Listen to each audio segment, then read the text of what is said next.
Butini, seorang wanita tua buta gelandangan yang dipandang sebelah mata, menemukan sebuah dompet yang seolah menjadi kunci pembuka pintu takdirnya. Tapi ia justru difitnah sebagai pencuri.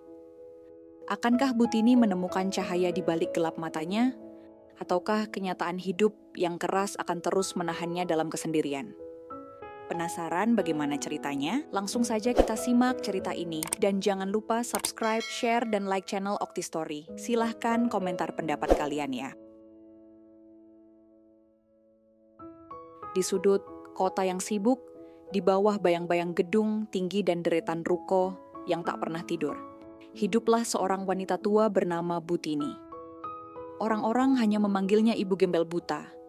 Tubuhnya ringkih, langkahnya perlahan, dan matanya. Dua bola mata yang kosong, tak mengenali cahaya sejak bertahun-tahun lalu. Hari-harinya dihabiskan di trotoar. Ia mengais remah makanan dari tong sampah, atau kadang menerima secuil roti dari tangan-tangan iba yang jarang sekali datang. Tak ada keluarga, tak ada tempat pulang, hanya sebuah gubuk reyot di pinggir kota. Dindingnya dari kardus bekas, dan atapnya dari plastik robek, cukup untuk bertahan dari hujan, tapi tak pernah benar-benar melindungi dari dingin.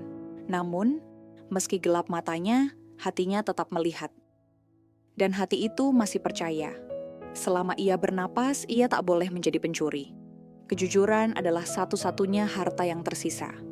Pagi itu, matahari belum tinggi. Busri itu melangkah perlahan di trotoar, tongkat kayunya meraba aspal kasar, mencoba menemukan arah. Di depan deretan ruko sudah mulai buka.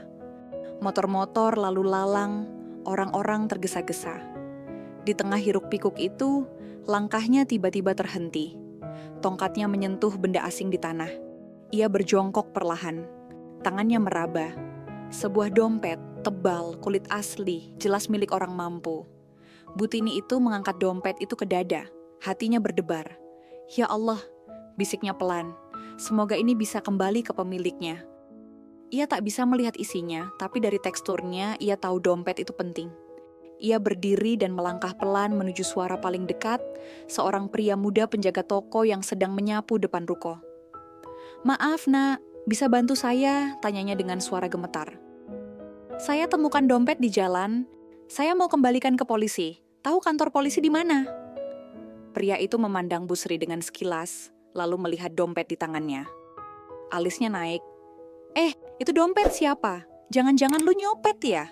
Butini kaget. "Apa?" "Tidak nak, saya menemukannya di trotoar." Namun pria itu malah mundur dan berteriak. "Maling! Nyopet! Dia mau kaburin dompet orang!" Keributan seketika pecah. Beberapa warga berdatangan, terpancing teriakan pria itu. Mereka mengepung ibu tua itu, yang hanya bisa berdiri mematung, panik, tidak tahu harus berbuat apa. "Udah tua, masih juga maling. Gak punya malu." Beberapa tangan sudah terangkat. Teriakan makin membabi buta. Busri itu mencoba bicara, namun suaranya tenggelam dalam keributan. Ia gemetar, air matanya menetes, bukan karena sakit, tapi karena hati yang dihancurkan oleh fitnah. Namun saat satu orang hendak menarik bajunya, terdengar suara tegas. "Berhenti! Ada apa ini?" Seorang polisi berseragam mendekat cepat, memisahkan kerumunan dengan tubuhnya yang kokoh. Ia berdiri di depan Butini. "Apa yang kalian lakukan?" Penjaga toko buru-buru menjawab, "Pak, ini maling dompet. Saya lihat sendiri dia megangin dompet orang." Butini membuka mulut ingin membantah, tapi warga menyela. "Udah jelas kok Pak, dia nggak pantas dikasihani."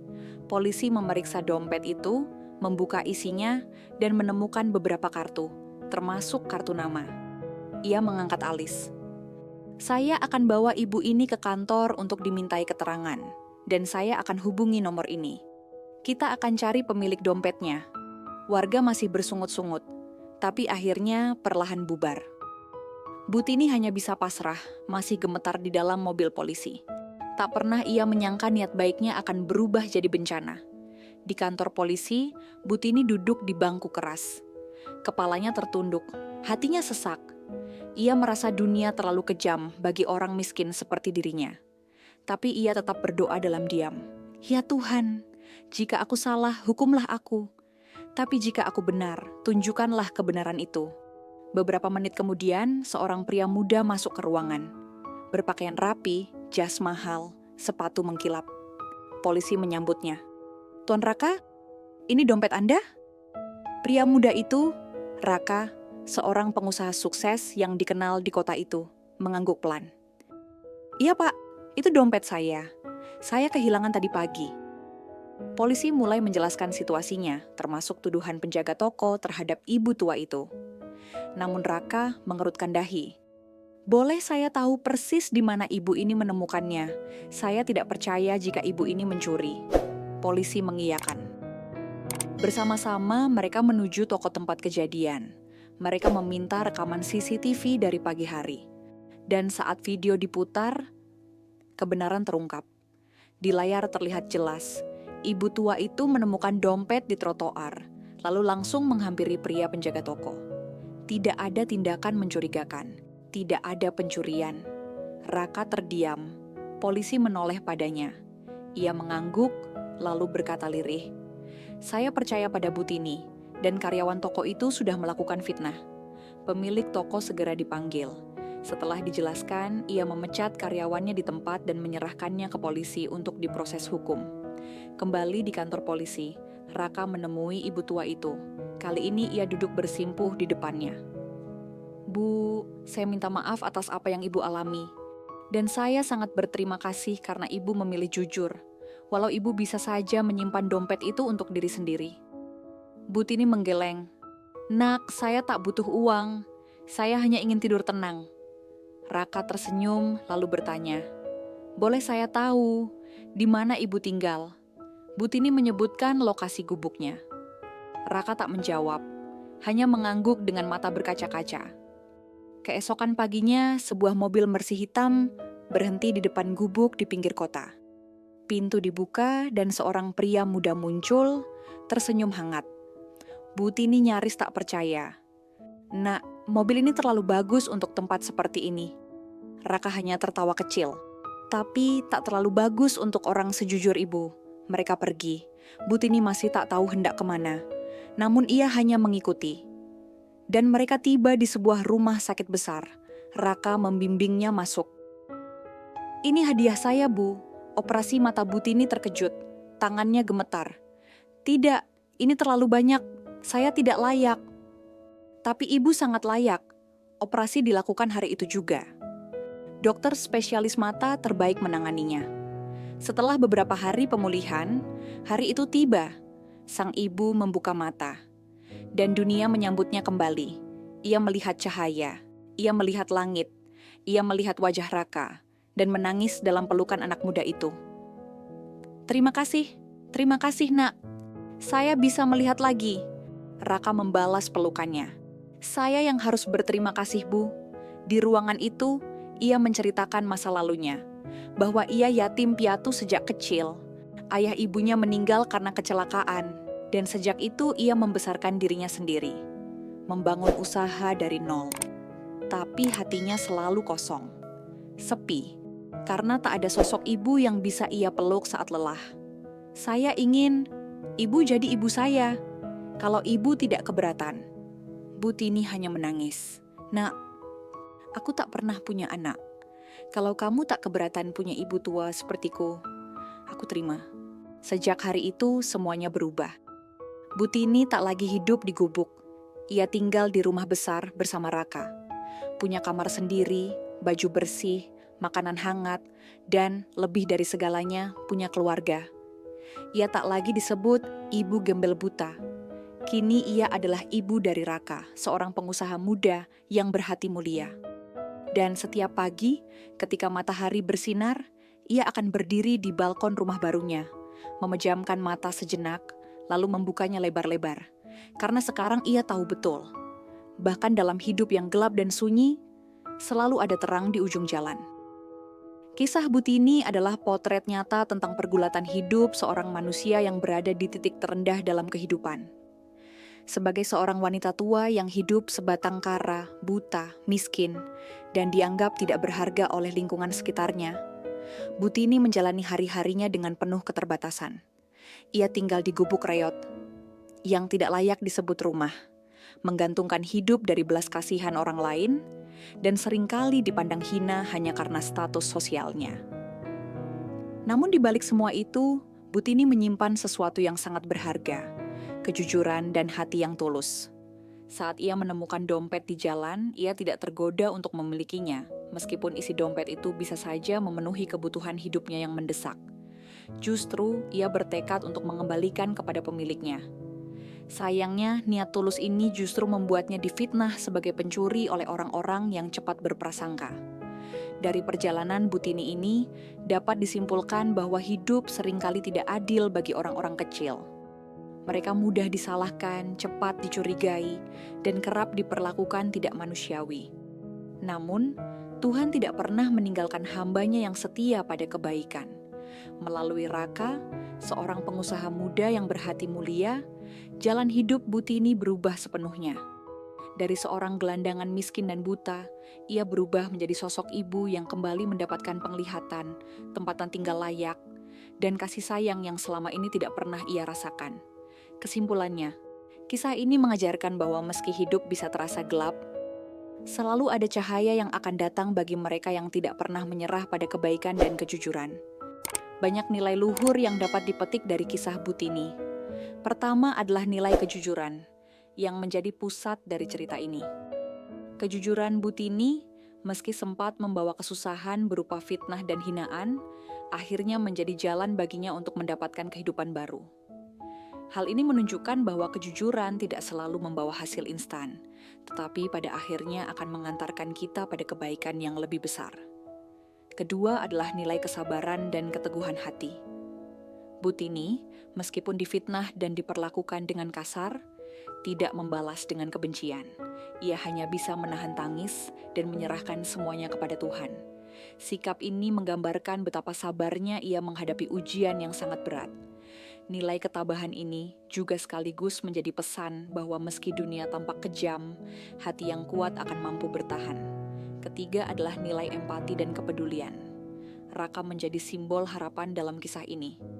Ia membuktikan bahwa di dunia yang seringkali keras dan penuh prasangka, masih ada orang yang mau menggunakan mata hati untuk melihat kebenaran.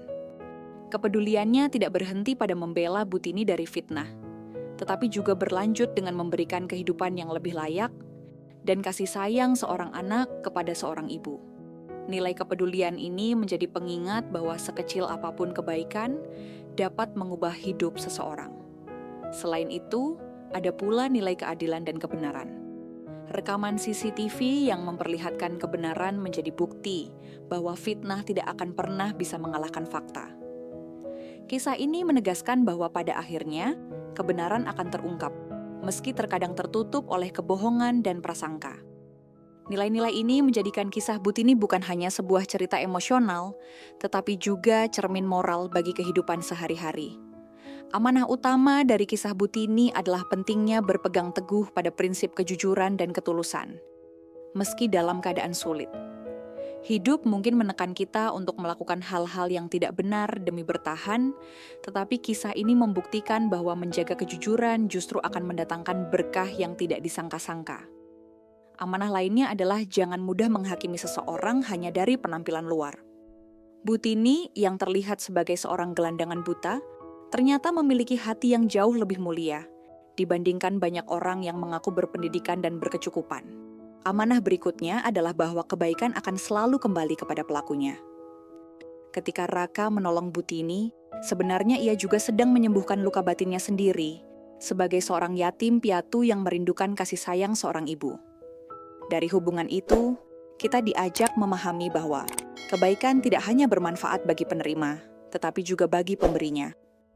Kebaikan adalah jembatan yang menghubungkan hati-hati yang kosong dan kesepian, lalu mengisinya dengan cinta dan rasa memiliki. Selain itu, amanah penting lainnya adalah jangan pernah meremehkan orang lain. Seringkali masyarakat terlalu cepat menilai berdasarkan prasangka, padahal di balik sosok yang sederhana, bisa tersimpan jiwa yang luar biasa. Amanah ini menjadi panggilan moral, agar kita lebih berhati-hati dalam bersikap, lebih bijaksana dalam menilai, dan lebih lembut dalam memperlakukan orang lain.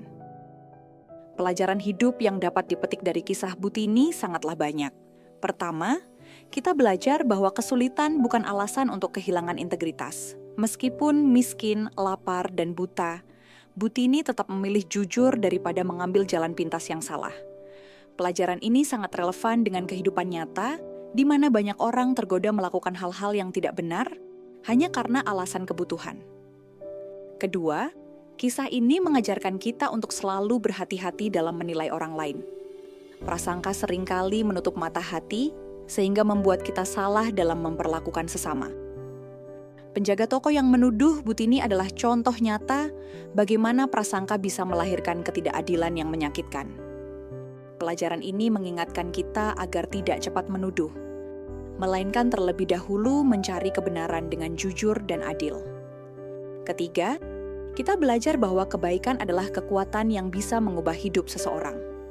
Raka dengan ketulusan hatinya berhasil memberikan bukan hanya penglihatan kembali kepada Butini, tetapi juga harapan, rumah, kasih sayang, dan keluarga.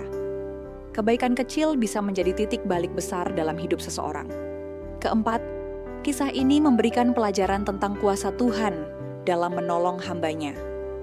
Meski sempat difitnah dan dipermalukan, Butini akhirnya mendapatkan pembelaan dan kebahagiaan. Ini menunjukkan bahwa doa dan keikhlasan tidak akan pernah sia-sia. Tuhan selalu punya cara untuk mengangkat derajat orang yang sabar dan tulus. Dan terakhir, kita belajar bahwa cahaya akan selalu datang setelah kegelapan. Hidup mungkin penuh penderitaan, kesepian, dan kesedihan. Tetapi seperti Butini yang akhirnya bisa melihat kembali, selalu ada harapan di ujung jalan. Selama kita menjaga hati tetap bersih dan tidak berhenti percaya pada kebaikan, maka terang itu akan datang, entah cepat atau lambat.